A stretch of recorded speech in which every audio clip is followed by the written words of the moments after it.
one, when you did the neck pullback, I felt that in all the the way down there, close right? to the tailbone. I'm like, Yeah. dude, that shit was legit. Yeah. There it is. There, good. I'll bring it over a little bit. See why? Damn. See why it's called the bear hug? Shout out Nick Bear. Bear hug. I like that. So guys, Matt Choi is coming in today for his first adjustment ever at Limitless Chiropractic. So the funny thing about Matt is he's coming in now feeling great. You don't need to be in pain to go see a chiropractor. A lot of people think you need to have neck pain, back pain, headaches, all these different things in order to benefit from chiropractic. When in reality, if your body's feeling good, if you're feeling healthy, you're moving well, that is the best time to go see a chiropractor, because it's so much easier to keep someone healthy than it is to try to fix someone that's broken. So Matt has his big marathon in about a month, so he's coming in now just to make sure that he's tuned up, that things are functioning correctly, staying in alignment, so that way he has his best chance of getting that 3-hour marathon. So if you're someone that is feeling great or even training for something, make sure you go see a chiropractor and watch Matt's story, because you'll see how you can benefit from it too.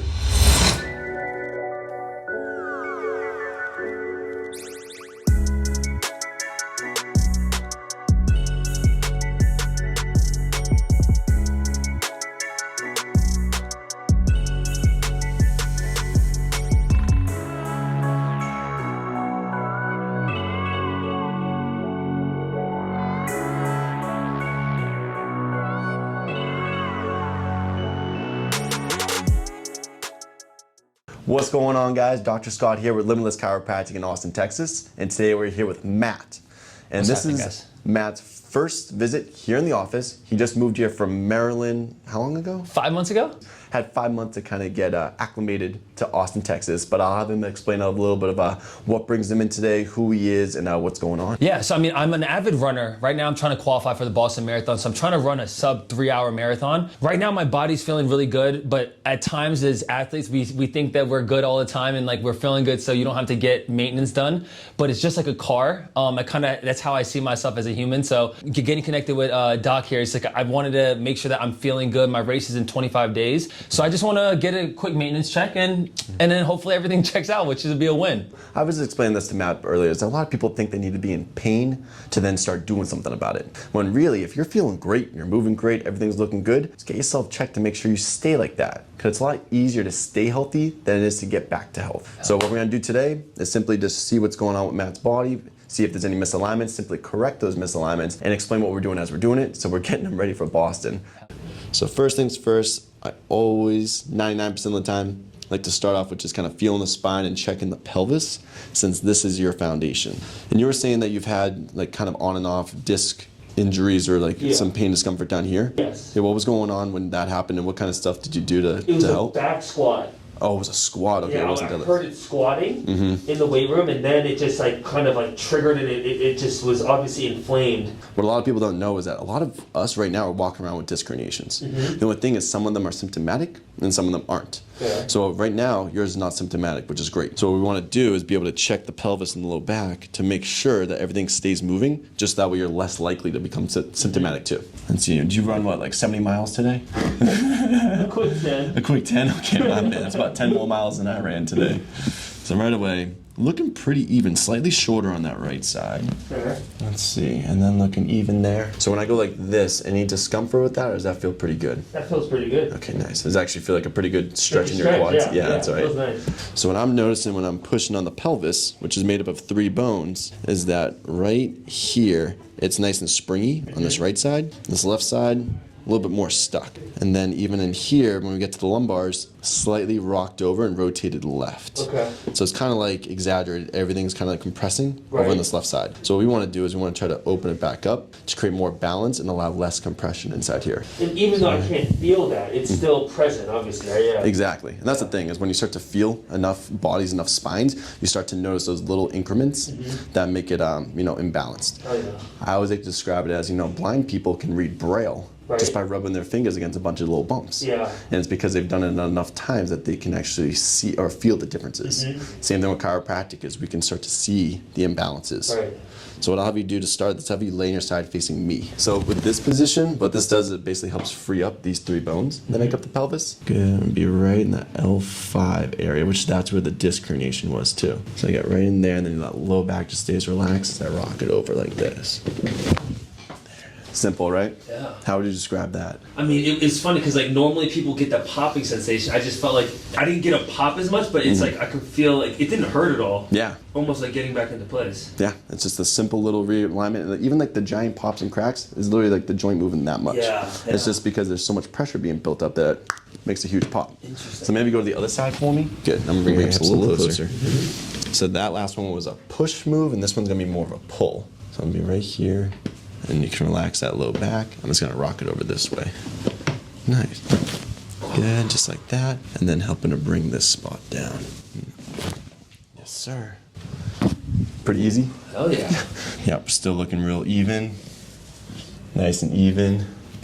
Does this even feel a little bit smoother when I do this? Yeah, a little bit less tension in the back. Because before it felt like a little bit of like a pull, in the lower back. But Yeah. It felt good. Yeah, just get that little 1% better. Yeah. That's the difference between a 3:05 marathon That's a fact. and a 2:59 marathon, you know? That's a fact. Just gonna help pop up the table, and I'm just gonna push down 3 different times gently to help keep the low back like this.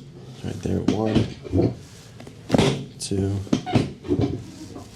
3. Sweet. And then even a way to help relax these muscles in here even more, I got my little gun thing. This is my spinal toothbrush, The thing is, you can live without your teeth, but you cannot live without your spine. Let's see. And you're limited to a lot of shit without your spine. Yeah, dude, absolutely. Try running a marathon without a spine versus running a marathon without teeth.